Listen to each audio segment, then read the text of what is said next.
Undercover owners saw a waitress with a broken hand in his diner. Denise Carter balanced trays with one arm wrapped in bandages, pushing through the pain, while her manager Ross tore into her for every tiny mistake. Customers whispered, some pitying, others shaking their heads at his cruelty.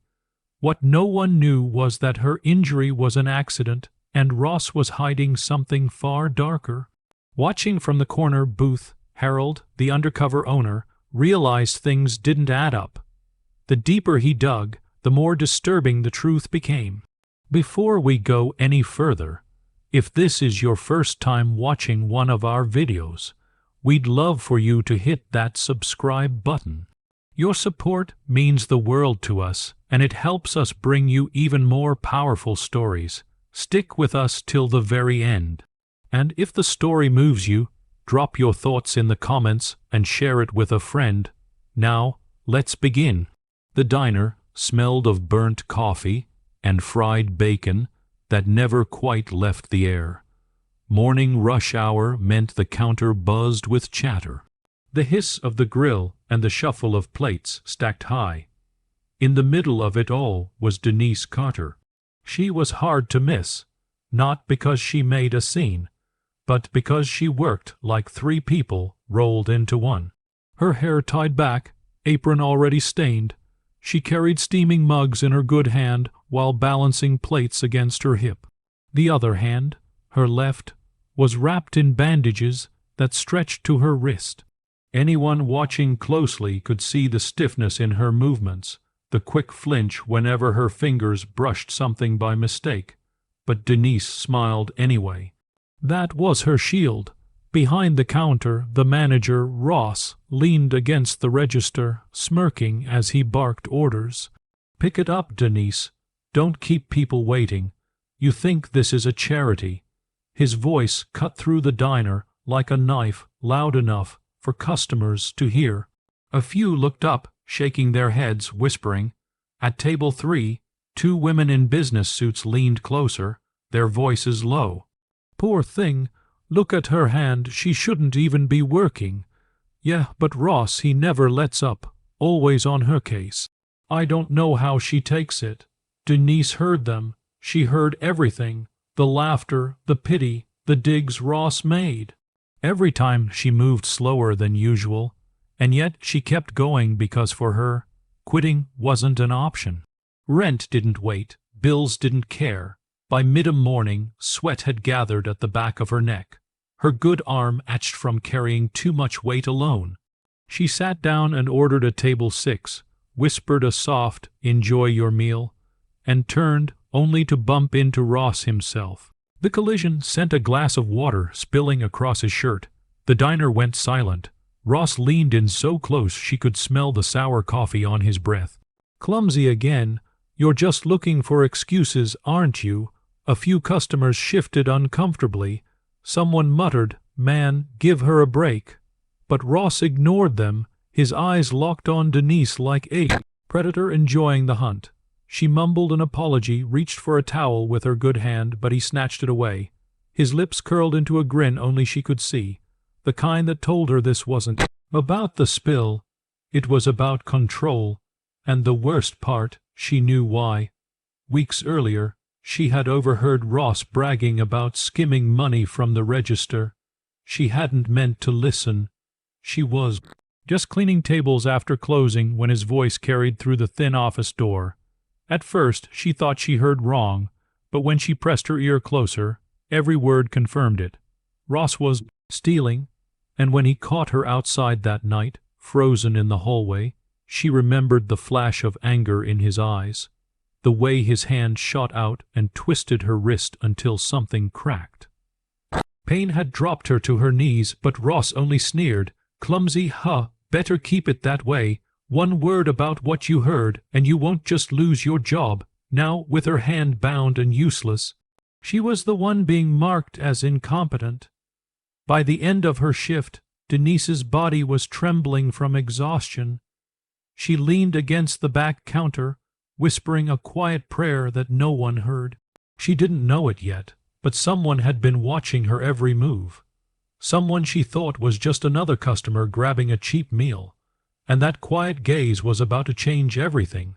Most customers came and went without much thought, eating their pancakes, tipping if they felt generous, and rushing back into the world. But one man never seemed to rush. He was older, maybe late 60s, with white hair trimmed neat and boots that had seen more road than city sidewalks. Folks called him the vet because of the way he carried himself, straight-backed even when sitting, eyes sharp even when silent. Most thought he was just another retiree passing the time over a plate of eggs. Nobody knew that Harold Whitman was the actual owner of the diner. For years, Harold had kept his identity hidden, preferring to blend in with the regular crowd.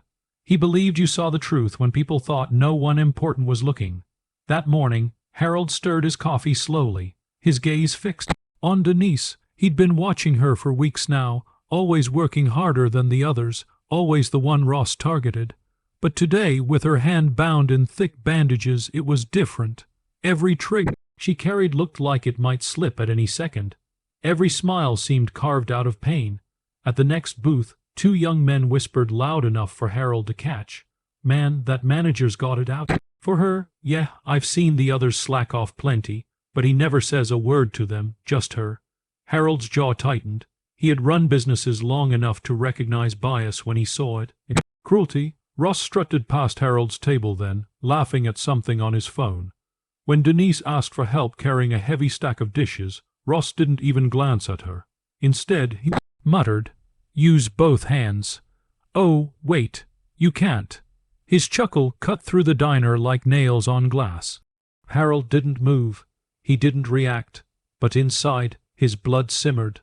Later, while Denise wiped down a counter, Harold caught the faintest winds in her eyes when she bent her wrist too far. He also noticed the way she avoided Ross, like a person who'd already learned that getting too close meant danger. Something wasn't adding up. When the lunch crowd thinned, Harold quietly asked for the manager. Ross came swaggering over, assuming it was just another customer complaint. Food not hot enough. Coffee too bitter, he smirked. Harold shook his head, just wondering about that waitress. "She's injured. Why is she working the floor?" Ross's grin faltered for a split second, then it returned. She's clumsy, always messing up. Half the reports in this place are on her, but she begged to stay on the shift, so I let her. "You know I'm generous like that." Harold nodded slowly, though inside, every word from Ross's mouth tasted like a lie. Generous, no. He'd seen the way Ross sneered, the way the customers whispered, the way Denise pushed through pain just to keep her dignity. That night, Harold sat alone at the corner booth long after most had gone. His coffee had gone cold untouched. He stared at Denise cleaning tables with her good hand, still smiling faintly at strangers, even though her eyes looked heavy with fatigue. The old veteran narrowed his eyes. If Ross claimed Denise was the problem, then Harold was going to find out for himself. And if what he suspected was true, someone in this diner was about to regret underestimating both her and him. The next day, Harold returned to the diner. Same corner booth, same black coffee. To everyone else, he looked like the same old veteran with nowhere better to be. But his eyes weren't on the menu, they were on Ross. Ross strutted from table to table, cracking jokes with customers, laughing louder than anyone else. But the moment Denise walked by, his face hardened. Every move she made, he pounced. If she poured coffee too slowly, he snapped his fingers. If she wiped the counter twice instead of once, he smirked and muttered about wasting time. Harold noticed a pattern. It wasn't just criticism, it was targeted. And when Denise dropped a single fork, Ross shook his head dramatically, telling a nearby table, "See what I deal with, always careless." Customers chuckled nervously, not sure if it was serious. Denise bent down, her good hand trembling, cheeks burning. By now, Harold's suspicion had turned into certainty. Ross was setting her up. That afternoon, Harold slipped into the back office under the Pretense of looking for the restroom. The door was unlocked, papers scattered across the desk. His eyes landed on a stack of misconduct forms. Page after page had Denise's name scrolled across the top, each one accusing her of petty things, spilled drinks, forgotten orders, bad attitude. But Harold had eaten there for months. He'd never once seen Denise act out of line. He flipped further and found something worse, cash register tallies that didn't add up. Every week the numbers dipped, but no reports had been filed. His stomach sank. He knew what theft looked like. He'd caught men in his old businesses before. Ross wasn't just cruel, he was dirty. That night Harold stayed longer than usual, sipping his coffee while the diner emptied. As the last customers left, Ross retreated to the office. The door didn't close all the way and voices drifted out. "Another $5,000 easy," Ross bragged, laughter spilling into the hallway. And when they noticed the cash missing, that little waitress takes the fall. She's already got the most write-ups. Nobody's going to believe her over me. A second voice, one of Ross's drinking buddies, snorted, "You're playing with firemen." "What if she talks?" Ross's voice dropped colder. "She won't, not with that hand. Broke it good enough to remind her who's in charge." Harold froze in the shadows, fists curling tight. The air in his chest turned heavy. Each breath slower, harder. This wasn't just theft. It was abuse. Racial, physical, deliberate. He thought of Denise smiling through the pain, carrying on like nothing had happened, and something inside him twisted. The conversation inside ended with drunken laughter. Harold slipped out the side door into the night, the cool air cutting across his face. For the first time in years, his military instincts stirred. He'd seen injustice in the world, but to find it rotting in his own business, he wouldn't let it stand. The truth was out, and tomorrow the mask would come off. Morning rush returned like clockwork.